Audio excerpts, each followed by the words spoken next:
Hi everybody, this is Annapurni here, and the book I have for you today is The Adivasi Will Not Dance by Hansda Sawendra Shekhar. I read this book last week, which was Banned Books Week, from September 27th to October 3rd. This book was banned by the Jharkhand government because it felt that the book, some of the stories showed the Santal women in a denigrating light.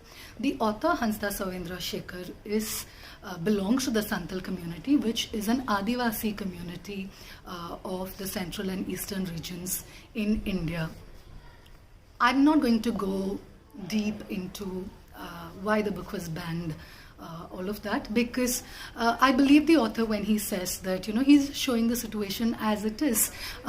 And for me, the recurring theme in the book is exploitation. So there is gender exploitation, there is sexual exploitation, there is exploitation of the lower caste by the upper caste, exploitation of the poor by the rich, exploitation of land and resources by human beings.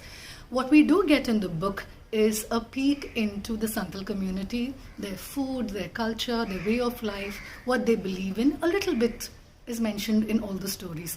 All the stories, there are 10 short stories in this, and all the stories do have Santal characters, but there are also non-Santal characters in the book. What I'm going to speak about is mostly about the exploitation that is a recurring theme in the story itself. So in the title of story, which is the last story in the book, The Adivasi Will Not Dance, you find this character called Mangal Murmu. He has a Santal troupe of dancers, and they have been invited to dance in front of the president of the country. They are extremely honored and proud of this opportunity until they realize that the president is actually visiting their place to lay the foundation for a thermal power plant which takes away Santal land from the community. So in the name of progress, in the name of industrialization, in the name of giving jobs, how land and resources are exploited, that is a theme that comes up in every story. Even in stories that speak about human relationships and emotions, you will find mining and pollution being mentioned somewhere or the other. So in this particular story, in that last story, there is a protest that is happening by the Santals. The protesters are taken away by the police. Then you hear about the businessmen and the visit by the president himself. And of course, so I would just like to read a small part from here. Okay. Patriotic songs in Hindi were playing from the loudspeakers placed at all corners of the field. Bharat Mahan, someone was shouting from the stage, trying to rouse the audience. His voice amplified by numerous loudspeakers. What Mahan? I wondered.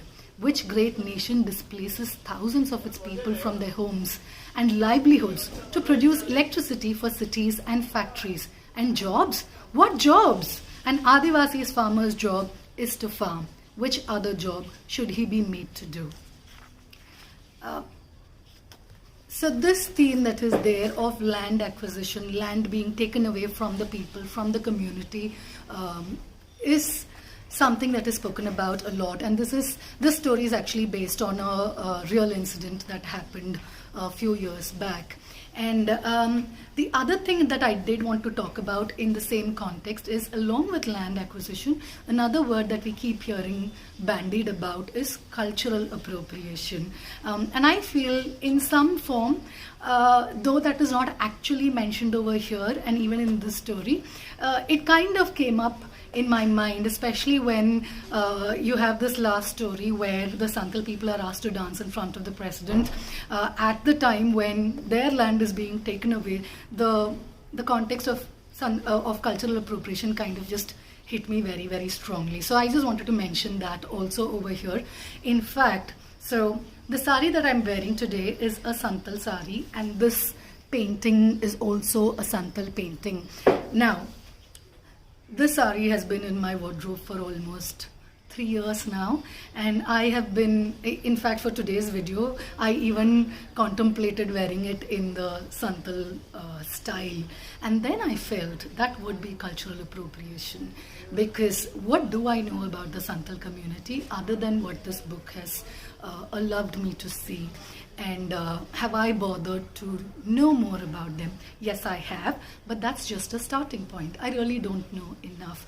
So getting this sari, reading this book have been kind of an initiation for me into knowing more about the Santal people, about their community, their culture and their problems. And I don't think I deserve to wear a sari in their style yet. I can wear their sari because I definitely appreciate their culture, and obviously, so the sari was put out for sale by people, by weavers who wanted to make money, for commercial reasons. So what exactly is cultural appropriation? It is when a dominant culture kind of takes bits and pieces from a lower culture, from a so-called lower culture, for commercial purposes and for purposes of, for want of better words, I'm just going to say for purposes of showing off, to kind of put a picture out over there. So I know that I'm wearing this sari with a lot of respect, with a lot of appreciation. This is one of the saris in my wardrobe, and I do collect saris from every region. So there is a lot of respect and appreciation that I have for the skill of weaving itself, and for the dyeing art of weaving that is there in the country. So buying and wearing the sari I don't think is cultural appropriation. Pardon me if you think it is. I am sorry about it. But I definitely would have thought that I'm crossing the line if I wore it in the Santal style.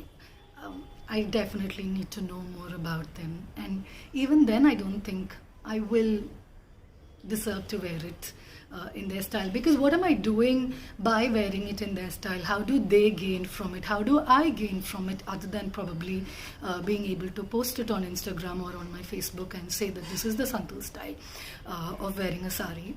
What else would I gain, or would they gain? Of course we do wear saris in different styles, but I think the thought behind it